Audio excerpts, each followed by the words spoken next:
पहला सवाल आपसे यही है कि आरबीआई के रेपो रेट बढ़ाने से FY23 में एनबीएफसी की जो बोरोइंग कॉस्ट है उसमें कितना इजाफा हो सकता है, क्योंकि 90 बेसिस पॉइंट के आसपास हम देख रहे हैं कि ऑलरेडी आरबीआई अपनी जो दरें हैं उनमें इजाफा कर चुका है। तो जो एनबीएफसीज हैं, जो बैंकों से खास तौर पे पैसा लेते हैं, इनकी जो कॉस्ट है उसमें कितना इजाफा आप समझ रहे हैं? देखिए संदीप जी, इस समय अगर 90 बेसिस पॉइंट को देखते हैं तो लगभग 20 से 25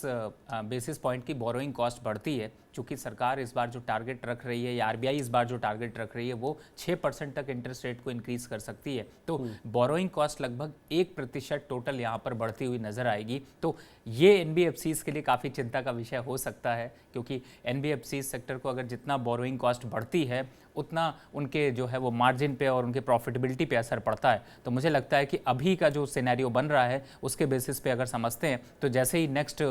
जो है वो इंक्रीमेंट यहाँ पर देखने को मिला तो उसका इम्पैक्ट अब बोरोइंग कॉस्ट का सीधा सीधा एनबीएफसी सेक्टर पे आपको देखने को मिल सकता है। ओके, तो आप समझ रहे हैं कि 6% तक, यानी कि 4.9% पर आरबीआई का रेपो रेट अभी है और यहाँ से करीब करीब 1.25% के आसपास की और बढ़ोतरी आरबीआई की ओर से देखने को मिल सकती है। तो आप कह रहे हैं सर कि 1% के आसपास इनकी बोरिंग कॉस्ट में भी इजाफा होगा। अब ठीक है, इनकी बोरिंग कॉस्ट तो बढ़ गई, लेकिन ये अपने जो ग्राहक हैं उनको कितना पास ऑन कर पाएंगे, चाहे वो हाउसिंग फाइनेंस कंपनियां हो, गोल्ड फाइनेंस की कंपनियां हो या तो फिर एमएसएमई फाइनेंसिंग से जुड़ी कंपनियां हो, कितनी गुंजाइश है सर, कितना इनके पास लीवे है एक्चुअली कि अपने ग्राहकों को ये जो बढ़ी हुई कॉस्ट है वो पास ऑन कर सके? देखिए, जब तक 45 और 40 बेसिस पॉइंट के आसपास इंक्रीमेंट आता है बोरोइंग कॉस्ट पे, तब तक तो एनबीएफसी सेक्टर उसको अफोर्ड कर सकता है। लेकिन जब 1% की बोरोइंग कॉस्ट आएगी तो वो धीरे धीरे करके अपने इन्वेस्टर को या फिर अपने जो कंज्यूमर हैं उनको यहाँ पर पास करेंगे, जिसके बाद जो है वो एनबीएफसी सेक्टर को थोड़ा सा हिट कम मिलेगा। लेकिन ये ज़रूर है कि अगर इंटरेस्ट कॉस्ट यहाँ पर बढ़ रहा है तो उसका इम्पैक्ट जो है वो पूरे एनबीएफसी सेक्टर पर देखने को मिल सकता है। लेकिन सबसे अच्छी बात यह है कि आफ्टर कोविड अब धीरे धीरे जो है वो लोन ग्रोथ यहाँ पर देखने को मिल रही है। तो मुझे लगता है कि संदीप जी, अगर लोन ग्रोथ अच्छी यहाँ पर बनी रही, जिस हिसाब से अभी रिपोर्ट्स निकल कर देखने को आ रही हैं, तो एनबीएफसी को थोड़ा कम इम्पैक्ट होगा। लेकिन ये ज़रूर है कि अगर 1% होगा तो इसका 50 बेसिस पॉइंट जो है वो कंज्यूमर पे पास ऑन करते हुए नजर आएंगे। ठीक है सर, आपने लोन ग्रोथ की बात करी, मैं उसके ऊपर आऊँगा, लेकिन ज़रा पहले इस चीज़ को समझ लें कि अगर इनकी कॉस्ट बढ़ रही है और जैसे आप कह रहे हैं कि अभी ये पास ऑन नहीं कर पाएंगे जब तक 1% का इम्पैक्ट नहीं आ जाएगा, तो मैं ये समझना चाहता हूँ कि क्या फिर इस चीज़ की आशंका है या इस चीज़ का डर है कि इनके जो मार्जिन्स यानी कि जो NIMs होते हैं, नेट इंटरेस्ट मार्जिन्स हैं, उसके ऊपर भी कोई इम्पैक्ट इस पूरे वित्त वर्ष में यानी कि FY23 में देखने को मिल सकता है? देखिए, उसका इम्पैक्ट तो बिल्कुल रहेगा, क्योंकि अगर बोरोइंग कॉस्ट बढ़ती है तो नेट प्रॉफिट मार्जिन पे भी इम्पैक्ट होगा और आगे भी जो ग्रोथ है उस पे भी स्ट्रक्चरली जो है वो एक डाउनवर्ड देखने को मिल सकता है। लेकिन अच्छी बात यह है कि जैसा मैंने अभी बताया कि यहाँ पर अब लोन ग्रोथ काफ़ी अच्छी देखने को मिल रही है, क्योंकि आफ्टर कोविड जो एक्टिविटीज़ हैं, जो SMEs हैं, वो वापस से जो है वो लोन लेने की यहाँ पर अब हालत में आ चुके हैं। तो मुझे लगता है कि जो लोन ग्रोथ है या फिर जिस तरीके से नंबर्स यहाँ पर इंक्रीज होकर आ रहे हैं उसका इम्पैक्ट जो है वो एनबीएफसी सेक्टर पे थोड़ा कम में पड़ेगा और इसी लोन ग्रोथ की वजह से शायद प्रॉफिट मार्जिन पे पड़ेगा, इम्पैक्ट पड़ेगा ज़रूर, लेकिन जो पूरा इम्पैक्ट है वो ना पड़ के करीब 30% के इम्पैक्ट आसपास देखने को मिल सकता है। ठीक है, आपने सर लोन ग्रोथ की बात करी, इनफैक्ट अब उस पर चर्चा कर लेते हैं। मैं भी कुछ रिपोर्ट्स पढ़ रहा था, उसमें यही बात थी कि इन कंपनियों की जो लोन ग्रोथ है वो काफ़ी मजबूत है। इनफैक्ट आने वाले समय में भी जो लोन ग्रोथ है वो काफ़ी मजबूत देखने को मिल सकती है। तो ऐसे में सर अगर हम आउटलुक पेंट करने की कोशिश करें, जो शैडो बैंकिंग या तो फिर एनबीएफसी पूरे स्पेस की हम बात करें, तो FY23 यानी कि जो मौजूदा वित्त वर्ष है उसमें आपको किस तरह का सिनेरियो लग रहा है? खास तौर पे इनकी जो एसेट क्वालिटी है उसके बारे में बताइए, क्योंकि लोन ग्रोथ तो बहुत मजबूत है और चौथी तिमाही में हमने देखा था कि इनकी जो एसेट क्वालिटी है उसमें कुछ सुधार देखने को मिला भी था। मैं तिमाही दर तिमाही नंबर्स की बात कर रहा हूँ। तो उस लिहाज से आने वाले समय में यानी कि जो पूरा वित्त वर्ष 2023 है उसको लेकर क्या एक्सपेक्टेशन है, खासतौर पर एसेट क्वालिटी को लेकर? देखिए, एसेट क्वालिटी पे इम्पैक्ट तो ज़रूर होगा, लेकिन अगर यहाँ पर एनबीएफसी सेक्टर अपनी कॉस्ट को पास ऑन करता है या बोरोइंग कॉस्ट को यहाँ पर पास ऑन करता है तो उसका इम्पैक्ट कम होगा। तो जो इम्पैक्ट है वो तो ज़रूर रहेगा और उसका मुझे ऐसा लगता है कि 4th क्वार्टर तक में वो एसेट क्वालिटी इंप्रूव होती हुई नज़र आ सकती है। दूसरी तरफ है कि अगर आप ग्रोथ के पॉइंट ऑफ व्यू से देखें तो जो भारत का जो इंफ्रास्ट्रक्चर है, जो सिनेरियो है, उसमें बैंकिंग और एनबीएफसी सेक्टर का बहुत अहम रोल है और बिना इसके आपको यहाँ पर ग्रोथ देखने को नहीं मिलेगी। तो मुझे ऐसा लगता है कि आगे एसेट क्वालिटी जो इम्प्रूव होगी वो फोर्थ क्वार्टर तक यहाँ पर हो सकती। थर्ड क्वार्टर में ज़रूर अभी इम्पैक्ट यहाँ पर बना रह सकता है, क्योंकि इस समय आप देख रहे हैं पूरे सेक्टर जो इक्विटी मार्केट है उसमें एक बड़ी गिरावट देखने को मिल रही है, चाहे वो जियोपॉलिटिकल टेंशन की वजह से हो, क्रूड ऑयल की प्राइसेस की वजह से हो, या फिर अनसर्टेनिटी की वजह से हो। तो उसका एक इम्पैक्ट जो है वो एनबीएफसी सेक्टर पर अभी फिलहाल तो देखने को जरूर मिलेगा। चलिए ठीक है, आपकी बात मान ली कि आप कह रहे हैं कि चौथी तिमाही से पहले कोई उम्मीद ना रखें कि इनकी जो एसेट क्वालिटी है उसमें कोई सुधार देखने को मिलेगा।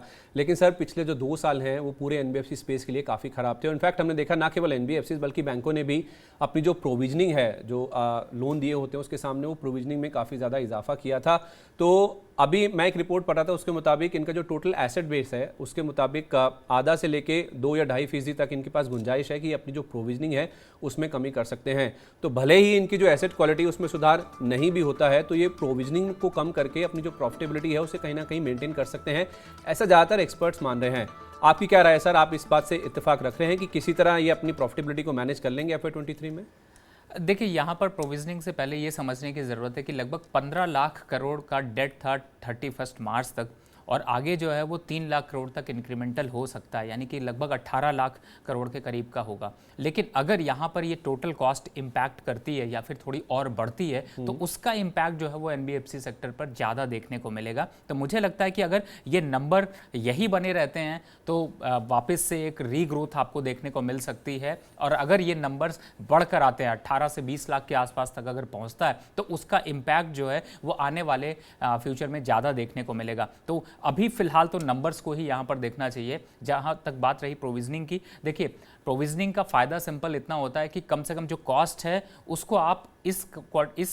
फाइनेंशियल ईयर के बजाय आप नेक्स्ट फाइनेंशियल ईयर के लिए आप एडजस्टमेंट कर लेते हैं, जिससे कि थोड़ा सा जो प्रॉफिटेबिलिटी है उस पर असर देखने को मिलता है। लेकिन अभी के जो हालात बनते जा रहे हैं उसको अगर देखते हैं तो कहीं ना कहीं से थोड़ा सा डी ग्रोथ जरूर देखने को मिलेगी। लेकिन मुझे लगता है कि जो लोन ग्रोथ है वो काफ़ी इंपॉर्टेंट है, और अभी लोन ग्रोथ यहाँ पर अच्छी देखने को मिल रही है, तो शायद उतनी ज़रूरत यहाँ पर नहीं पड़ेगी। चलिए ठीक है, तो कुल मिला के देखा जाए तो जिस तरह का सिनेरियो है, लोन ग्रोथ एक बहुत इंपॉर्टेंट चीज़ है एनबीएफसी स्पेस की जहाँ तक बात है, और जिस तरह से वहाँ पे मजबूती है वो कहीं ना कहीं इस पूरे स्पेस को लेकर थोड़ा सा भरोसा निवेशकों के मन में ज़रूर पैदा करता हुआ दिख रहा है। तो सर इसी बात को, इस पॉजिटिविटी को ध्यान में रखते हुए क्या आपकी राय होगी कि ये जो शैडो बैंकिंग स्पेस है, जो एनबीएफसीज हैं, उनमें लंबी अवधि के नज़रिए से जिस तरह से हमने बाजार में हाल फिलहाल गिरावट देख ली है, उसके बाद कोई खरीदारी के मौके बनते हैं लंबी अवधि के नज़रिए से? देखिए, आप अपना अगर पोर्टफोलियोज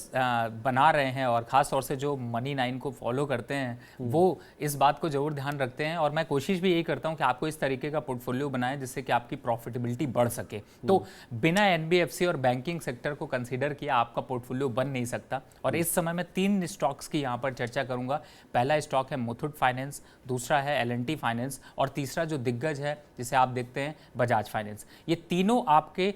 पोर्टफोलियो में ज़रूर होने चाहिए, लेकिन इनका एक्सपोजर 10% टोटल मिलाकर ही पोर्टफोलियो का होना चाहिए। यानी 100 रुपये का अगर निवेश करना चाहते हैं तो आप सिर्फ और सिर्फ 10% ही इन कंपनीज में अपना निवेश रखें, क्योंकि आपको जब आप पोर्टफोलियो बनाते हैं तो स्ट्रक्चरली सभी को आपको डिवाइड करना पड़ता है, सभी सेक्टर को कंसीडर करना पड़ता है, और जो अभी मार्केट सिनेरियो बन रहा है उसके बेसिस पे 10% का निवेश जरूर किया जा सकता है। ठीक है, तो ओवरऑल बैंकिंग स्पेस में रहना ही है आपको अगर आप पोर्टफोलियो अपना डिज़ाइन करते हैं। उस 20% में से 20% में से रवि सर हमें कह रहे हैं कि 10% आपको एनबीएफसीज में निवेश करना है, और 3 नाम उन्होंने हमें बताए हैं। एक तो है दिग्गज बजाज फाइनेंस जो कि काफ़ी ज़्यादा करेक्ट हो चुका है हायर लेवल से, इसके अलावा L&T फाइनेंस, और गोल्ड फाइनेंसिंग स्पेस से मुथूट फाइनेंस। इस स्टॉक में भी हमने देखा है कि हायर लेवल से काफ़ी ज़्यादा करेक्शन हुआ है। तो ये 3 नाम हैं जो आप लंबी अवधि के नज़रिए से अपने पोर्टफोलियो को डिज़ाइन अगर कर रहे हैं तो इन स्टॉक्स को खरीदारी की लिस्ट में शामिल कर सकते हैं।